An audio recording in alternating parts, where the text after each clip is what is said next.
to Bucket, and today we are talking through an IMO with Loosey Goosey over here. Goose, how are you? I'm well. Good to have you back. It is good to be back. Now, you had an opinion on last night's episode of Good Game. I did.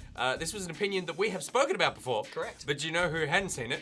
Television. The rest of television. Yeah. Yeah, so it was an opinion about Bethesda and specifically their new review policy, which, for anyone who doesn't know, basically they've said that now they're going to only give media outlets, like us, copies of their games a day before it gets released. Bastardos! Yes, giving us a very, very small window to review it. Yes. And we're talking games like Fallout, The Elder Scrolls, games that you can't review in 3.5 hours before we go to air. So it puts us in a bit of a interesting situation. Mm-hmm. But what they have done is they're happy to give copies of those games to YouTubers, to streamers. Scumbags! Yeah, so they've been a bit sort of mixed message there, and I had an opinion about it. It was quite passionate. Mm-hmm. I felt like a scorned lover. Yep. And I feel that they've kind of screwed us over a little bit. That was my opinion. So, you definitely put that out on television, and I'll tell you what, Prankster Glade had a reaction. I think you are a spoiled gamer, Goose. I don't pre-order games and I don't buy games at launch. I have the patience to wait for a review or a general consensus on the quality of the game. This idea that you should be able to have instant access to a game is driven by the overwhelming craving for constant content. If you don't like their new policy, play one of the other million games that exist. Bethesda is a huge company, and honestly, this is a decision that would have been long debated. It's natural to assume they don't want reviews to spoil sales, but they can do whatever they want. A company is never truly for consumers, so it's up to us to think for ourselves. And Prankster just waved the American flag. Just waved the flag all over the place. Oh man, starting with an easy one. So you are spoiled. Okay, well, I'll start by debunking that one, which is that... Not true at all. You're the most spoiled person I've ever met in my entire life. Yeah, okay, that's true. But about video games, I don't think you necessarily are. No, not at all. I think what we're talking about there is playing games for leisure versus playing them for work. And obviously, here at Good Game, we get games to play for review, so a lot of the time we have to, get through them quickly, we have to review and criticize, we're not playing them as a pastime. So in terms of us looking, we could just go and play other games, that doesn't really apply, because we need to play these things.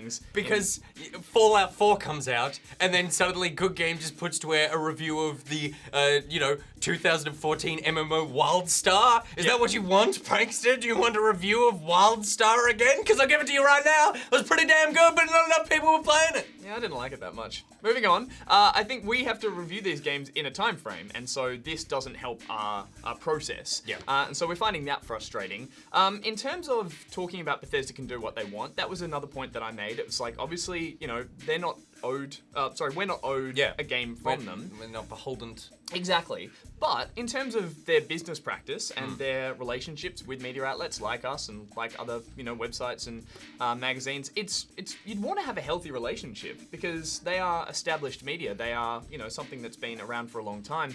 And I think this is really burning the bridge between what is, a long-lasting relationship, which is something I've made a big point of. And also to say that any company can... a company is never truly for consumers? I mean... A shit company is never truly for consumers, but that should be their goal. That should at least be their sort of mantra. That should be what they're aiming for. And I think to use that as a fallback and just say, hey, we're just for ourselves, we're not for the people who consume our products, is not a good way. Is not a good business practice. Well, it's a weird thing, right? Because a company is never really for consumers. I understand what you're saying there because you go like it's really about they're trying to make as much money as possible, but they can't make as much money as possible without having consumers. So it's kind of like you have to be in some way for consumers because those people are buying the thing that you have. So it's like this weird push and pull Definitely relationship. be in it for yourselves, but you can't, exclude the consumer or the customer. You need to think about how this is going to affect them. Now here's something else. Sure.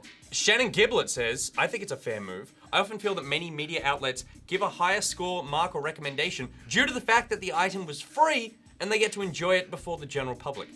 I would just like to say to Shannon, bullshit. But you seem very nice because you were polite about this. I mean, that's just not true at all. Like the fact that the item was free. Have you ever given a higher score to something because you got it early?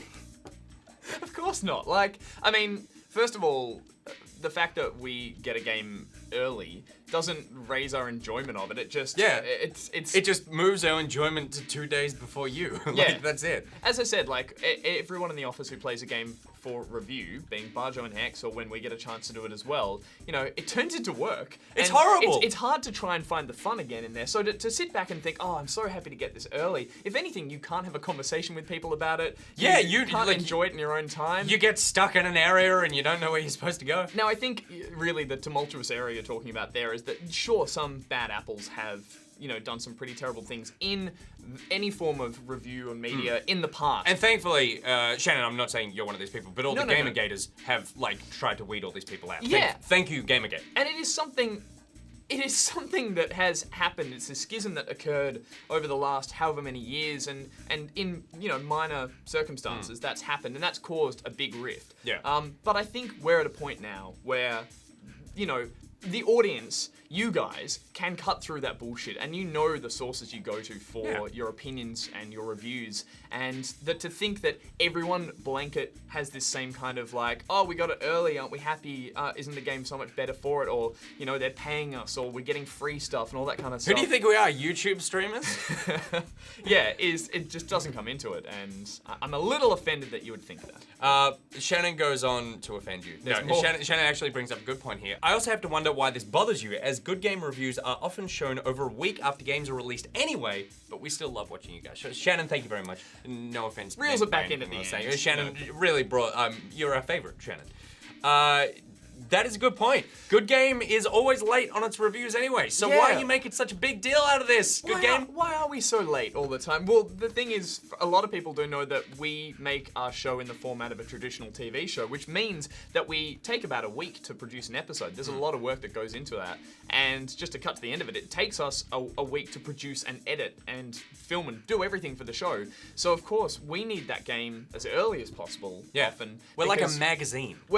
Because, we need a long lead time, because we can't just do it and then show you right away. In fact, the episode you watched last night was filmed a week before that. So it was filmed the Tuesday before you watched it. So it's if the game comes out on Monday and we get it on Sunday, then we can't have a review ready to shoot on the Tuesday. It needs to go to the next week. But if the game came out on Monday and we got a copy the Wednesday before, then that gives us 5 days to be able to I'll be honest, often we'll get, games right up until the embargo, and they'll give it to us and expect a review the next day, and we're like, guys, we have to play it, we have to write it, we have to shoot it, we have to edit it, we have to do all of this stuff. And if it's a Bethesda game, we need to wait for the patch, and then we need to figure out why it keeps crashing with the one graphics card that we have, or if it's on PS4, why is it not working at all? And once everything's working, we have to play 200 hours of it until we finally get a grasp of how good the game might be. So there are a lot of factors that come into that. So,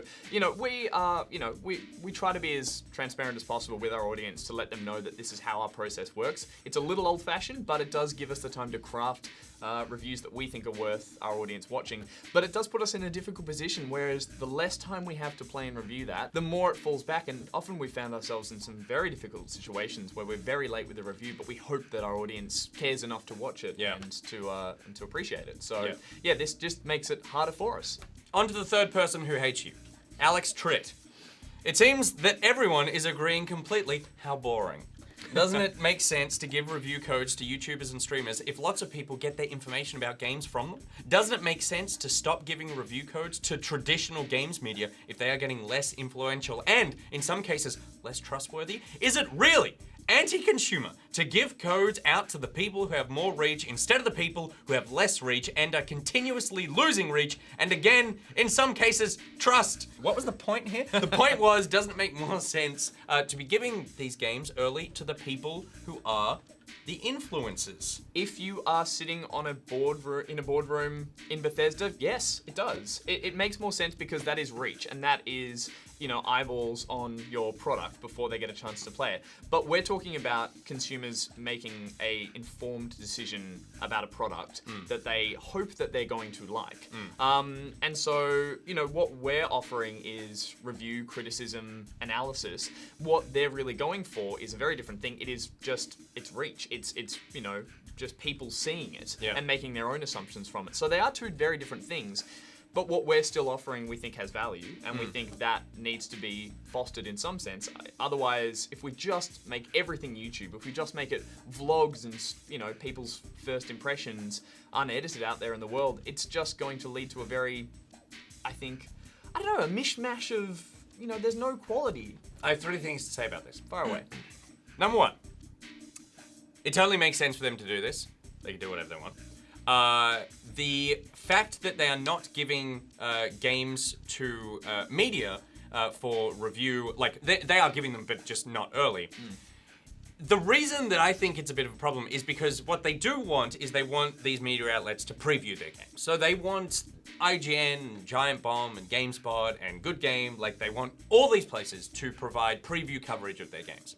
And you never see a bad preview. No one ever says this looks terrible, I can't wait not to play. I went to the Dishonored 2 preview event last month, and they showed us an excellent vertical slice, which is like we've just taken this section out of the game and we've made it so that like this is the only bit you play. We know exactly what you're going to be doing. We've made sure that this all works, so you're going to have a really good impression. And half the fun of a preview is that there's more to come. So you're always going to be a little more excited. But exactly. Like you're going into this, and you also need to go in with the benefit of the doubt. You go, it's not quite ready. Like, other things could happen here. So you're going into a preview that inherently gives more optimistic looks at something. So they still want that coverage, but then they're just not willing to sort of like take it at the end if it turns out that the game isn't particularly good. So that's my first problem with that. My second thing is that with the YouTubers, that like I don't care where content comes from. I don't care if like IGN continues to be a thing or if it turns into just like a series of, like first play channels. Like that's a lot of the stuff that I do. What I do care about is that there needs to be a constant source of like well thought out critique. That you need to go, it doesn't matter where it comes from, but critique needs to be there. And analysis needs to be there. People need to stop just looking at games like, oh, it's a fun thing to play. It's fine that it's a fun thing to play, but in order to move the industry forward, you need to be looking at it from a critical eye, not just like a fan eye. What Bethesda are doing are embracing this new media landscape. They're embracing this preview kind of vibe. But what they're also doing is they're surgically removing the review and criticism off the back of it as well by doing this with their early review copies. And obviously we could do it as soon as if you don't get the game the day beforehand, as soon as the game comes out, then you can buy the game, you can do the review. Like, reviews aren't going anywhere, but they become less important. And I do think that's actually a problem because what they're trying to stop you from doing is canceling your pre-order. Like that is the day one sales, the most important thing to the publisher. So they go like, how big this thing launches is the biggest deal.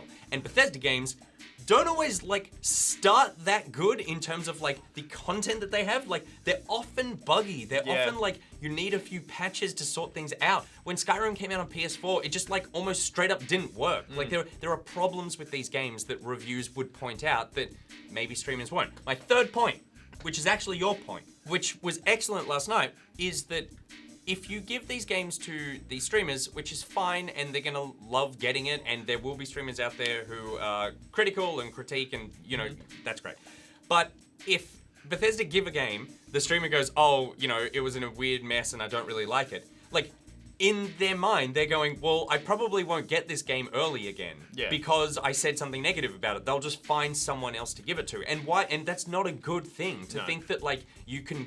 If you say something negative about this, then you're going to be like removed from the pool. And that's what... And it happens on like almost a subconscious level. I don't think they're going into it going, right, how can I be as positive towards Bethesda as possible? It's just as you're making that stuff, a lot of the time these people are starting out or they're just on their own with the camera, and I think there's no one there to help them have a back and forth. And so often they just start spouting this stuff, which does sound like marketing material. And I know it was a biased selection of clips that you showed in the thing, but like it's telling that like it starts with like the awesome people at Bethesda chose me to look at this game. Yeah, and I think it was funny just on those clips. Like it wasn't hard to find them. Yeah, it was just typing in Skyrim First Play, and a lot of them were YouTubers. Since I had been such a great supporter of all of their series, Bethesda have kindly sent me Skyrim early. A promotional pre-release copy of Skyrim Special Edition sent me by the legends at Bethesda. And again, I have nothing against those guys. They actually made great content. Yeah. And their video was Totally, and you see the game, and that's awesome. Yeah. Like, all that stuff's It great. it wasn't an attack on those guys. It was looking at it when you put them all side by side. Suddenly, it has this weird effect where you can sort of listen to them all have Yeah. the same kind of spiel, and they're not working off a script. They're not working with each other, but they are all saying the same kind of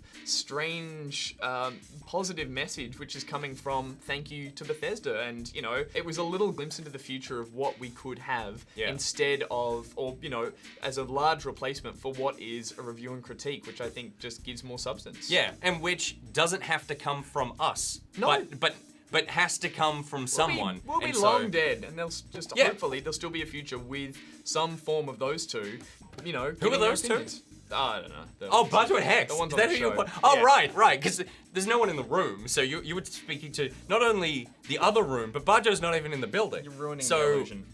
There was no illusion. Everyone was incredibly confused. Let me know in the comments if you were confused by what Gus just did. But also what you think about this.